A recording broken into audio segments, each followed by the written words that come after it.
Welcome to the penultimate part of Splatoon. Yes. So, since we were talking about Nintendo fans, can we talk about how, when this game first came out, people were like, oh my god, Miyamoto hates the game because he said that the initial pitch for it had no appeal. Oh, God. Let me talk about some of the most annoying brand of Nintendo fans there are. There are the Nintendo fans who go, oh, look at how weak this year is compared to the launch year of the Nintendo Switch. And then make those stupid comparison picks. That's the first time I've ever heard anything about that, honestly. Oh, so I have a funny story about that. I remember when the Switch first launched, everyone was like, oh, Breath of the Wild, that's cool. Where's everything else? Then, Mario Kart 8 was like, yeah, this is nice, but it's just still a port. There's nothing to play. ARMS come out. Ew, ARMS. Splatoon comes out. Oh, finally something to play. Hey, August. Ew, rabbits. And yet we ended up liking that game. No, I'm talking about the ones who are complaining about it. Yeah, I know. And this isn't like, oh, are these different people? Like, nah, they're the same. I know exactly who it was. You know what's funny, Deds? People complained during that year, yet nowadays people always use 2017 as supposedly the glory days of the Switch. It's like people are looking for something to complain about. I mean, what I do remember from the early years of Splatoon was that, as far as the pitch goes, is that the original idea was to use rabbits, but they questioned, why would rabbits be shooting ink or paint? And that was the one complaint I remember them having with the pitch. I don't remember. And they didn't they also didn't hide in the ink as well, so it was just very. So they were just like, okay, fine, we'll just add some improvements to it, and it's like, all right, good.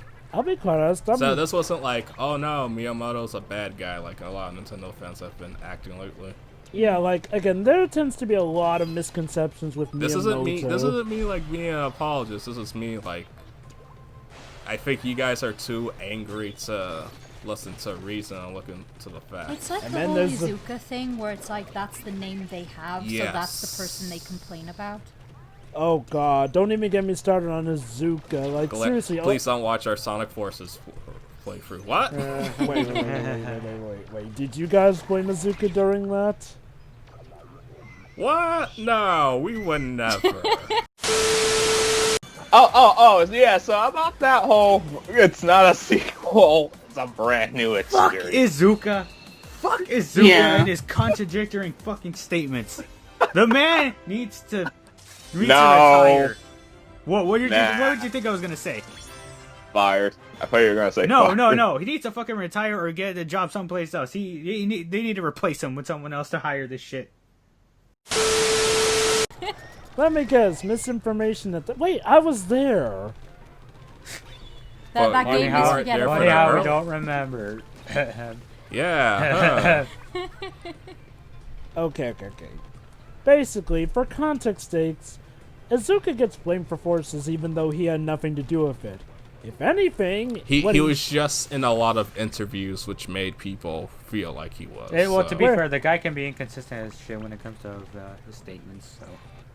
To be fair, that's more... Yeah, he is bad at interviews, and I've been saying that for years. To his credit, that's more so because of the position that Sega and Sonic team put him in. Let me put it like this. Yeah, even though he's supposedly in a lead position, he is not in an enviable position. He's in that kind of position where, yeah, he's sort of a leader figure, but it's more in the sense of, hey, you're gonna be our voice pieces. What he did do good was helping Sonic Mania be way bigger and better than it was originally going to be, i.e. just a compilation of, Sonic 1, 2, and CD. Instead, he bolstered into being its own new, fresh game. I think we were just tired. The real issue isn't him, or this is a thing with the series itself. It's like, hey, look, we're revisiting past stages. Wasn't that the whole entire gimmick of Generations?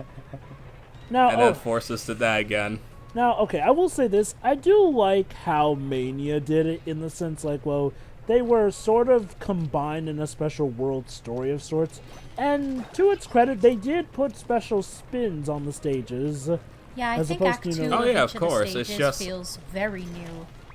yeah. It's just like, okay, let's never do this again. When even that's like, everyone says that Mania is a good game. But the major Personally- complaints, even reviews are saying, yeah, let's not do any more past stages. And I hope they'll Full listen. on. If Yeah, they decide personally- to make a Mania 2, which I doubt it, but Right. just in case. Personally, I was fine with the reuse of world, as long as they do enough different stuff with Sonic it. apologist. But I can see why people would have gone for that. Hey, we Oh, got God, that really cool remix of Chemical Plant Act 2, which isn't on the soundtrack. It's No, not. it's not. Mm-mm. No, licensing issues with some of the songs. The soundtrack is Okay, yeah. incomplete. And people wonder why we resort to using YouTube to listen to music. I say. Hey, look, a fax machine for Splatfest. Yes, Anyway, There are but- fax machines.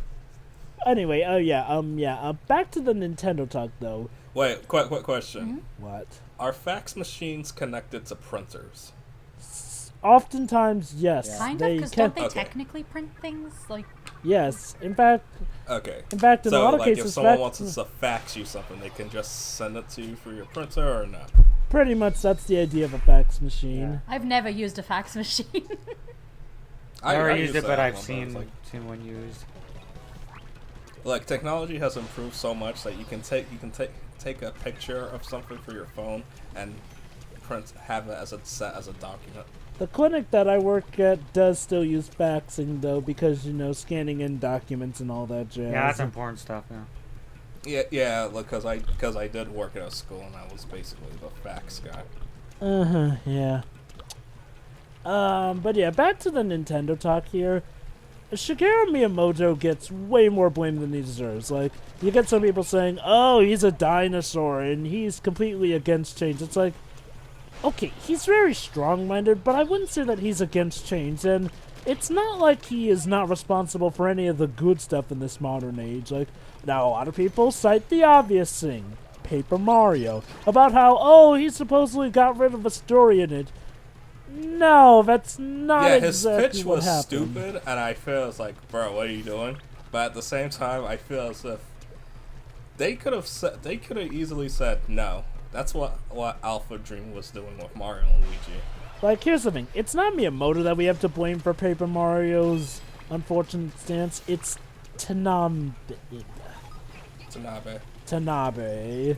as of Origami King, haven't the writers said that, this is what they want to do and not, the kind of stories that were in Super or Thousand Year Door?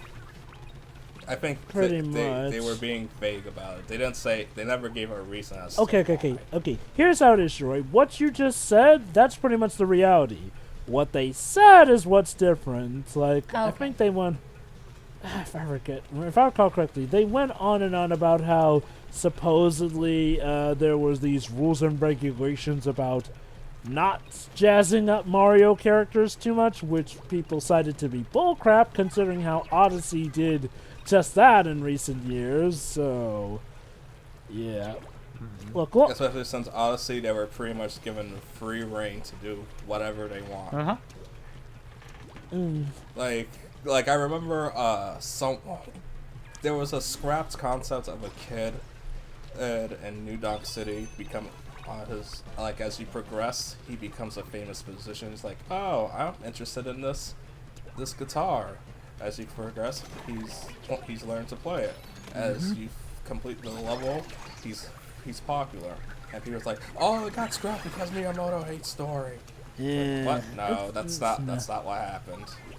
Look, It's like, alright. Miyamoto may not care for as much story details, but it's not the guy hates story or whatnot, or is completely against He said it. that he prefers story. He feels like it's better for Zelda more than Mario. You know what? I can sort of understand his viewpoint because, well, Sunshine was a thing and all that. Now, Yeah, but just because Sunshine was bad.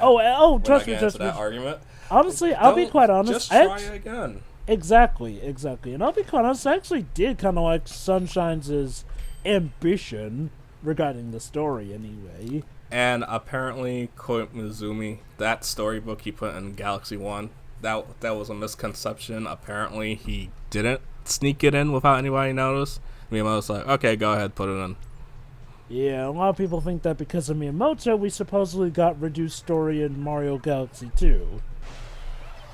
Like, I'll be quite honest. I get that technically we had reduced story in Mario Galaxy 2, but with or without Miyamoto, it's not like the Galaxy games had a sprawling story. Like, nothing like, per se, Odyssey. Right. It's just, again, people just like to look for a scapegoat, so in order to make themselves feel Justified. Yeah, that's where I was gonna say better, but all right. They didn't make a new F-Zero game because Sega made a new one better than they could ever do. That's why they hate it. Look, I think that F-Zero needs another chance and all, but that is not the right way to go about trying to get a new one, fans. Real talk, though. Do you think Star Fox Zero being bad is still his fault? So, like, yeah. Oh yeah. Although it's a bit. Although the funny thing is, like, I think the only Star Fox game. Sorry. Wait, go on. How much of that is his fault, and how much is also the fault of Platinum taking on way too many projects? I'd say a little bit of more of column A, a little bit of column B, because it's like, why did we have to play? Why do we have to play with these gyro controls? Why did we have to do Star Fox 64 again? That is... true, yeah. That is, again. That is kind of No, wait, not Star Fox 64. The original Star Fox, because 64 is just a retelling of Star Fox 1. Then you had 64 3D, which was just a... Yeah, that is kind of consistent with Miyamoto's issues regarding Star Fox, the whole repeat the first venture of Star Fox over and over again. No, you can... okay, how about this? Repeat the first one, but a completely different level, new characters, same gameplay. Well, then it wouldn't be repeating the first one now, would it, if it had different characters? Shh. That makes sense. But, okay. I'd rather just continue on with that. Question: Which do you feel is better, Star Fox Zero or Star Fox Adventures? X Marcos. Because I haven't played it. I haven't played Adventures. No comment. Oh God, did Adventures do you dirty? He refuses to play Assault until he beats Adventures. Oh, you haven't gone through Adventures. No, believe me, I tried. I played about a good maybe 2-3 hours into it, and then I got stuck / lost. And ever since then I just got buried with the Wii U. You know, that's irony at its finest. Wow. Nintendo, you may have just made the winner of all Wii U memes there. Guys, during its lifespan. Yeah. Don't you see, guys? That's the one loyal Wii U fan who waited on the Wii U for it to be the giant, biggest success ever. He's Can you still imagine waiting. if actually there was someone out there who actually wanted to be buried with, with their Wii U? There probably is. Look, Marcos, in Japan, people are marrying their Nintendo DSs. There probably is somebody like that. Oh yeah, I'm talking about burial though. That's a weird and whole different fiasco. But I'm talking about here in America specifically though. Did you know that in Japan you can actually marry video game and anime characters and actually get marriage benefits in Japan? But that's the thing, sure. In Japan, can we marry horses in America? There's a person who's like attracted to like a train. I don't know if you guys heard of that story. No. But that's the thing. So let me get this straight. There is actually... You married your car. I was about to actually say somebody did have some kind of relationship with their car. I was referencing Fairly Odd Parents. Oh, I thought you were talking about the show Strange Addictions. Yeah, that happened in real life. Yeah, isn't it called Strange Addictions? Like, there's a show where they talk about weird stuff, and like, there's this dude who's in love with his car. I think the thing about Japan, though, is like, well, they're enabling people to marry fictional characters and get marriage benefits and economic bonuses out of that. Like... Hey, if it makes them happy. And gets the money, too, apparently. So how many people actually married Hatsune Miku? I wonder. Don't know. But some people did marry Serena. From Pokemon? No, Serena from Sailor Moon. Usagi, Jova. Because I was gonna be like, oh man, Ash wouldn't be happy with that. Yeah, right, like he gives a shit. She kissed him! Like he gives a shit. Dude, what part of he... In the mouth! What part They of showed he gives a shit do you not understand? Well, technically, they do give a crap. The staff did. Yeah, and apparently they do acknowledge it in the Sun and Moon anime, even though Ash looks way younger in that anime. It's just a different. And here we have Judd being sealed away before his owner drowns in a miserable death. How nice. Why did the owner just put himself in there as well? There wasn't enough room. Yeah, you can clearly say there ain't enough space. It's for the cat. He wanted to save the cat. Yeah, save the kitty. So what's the story behind Mini Judd? Do you have all the scrolls in Splatoon 2? Nope. Okay, because one of them actually scrolls, talks about that a little bit. But I forgot. What's the story? It's some kind of generator that he's put him in so he can literally just... It's a cloning device. It brings up a little Judd. So they literally created a clone of himself so that he could help out in well, they judging said if he tournaments. gets lonely, and he did. And also, little Judd is slightly different in personality. It's interesting. Wow. What's his personality? He's a little more, rambunctious? Kind of, yeah. Judd's a little more mature. Little Judd is, well, a little shit, basically, so... Of course. Final boss time? No. Oh? Mm. Yes. Yep. Yes, final boss time. Which I See believe you in we the will final get to part. in the final part. See ya. Oh, right. See ya. Oh, I can already hear it. The wonderful melody, of course everyone knows, Acid Hues. Thank you. I actually really like that one. Oh yeah, oh sure. It's Good my favorite news. from the Splatfest, actually. Good news, Troy. Acid Hues actually gets a nice dedication in World of Light for an entire level. Oh. Yeah, but it's World of Light, so who cares? I do. See you in the next part. See ya. See ya.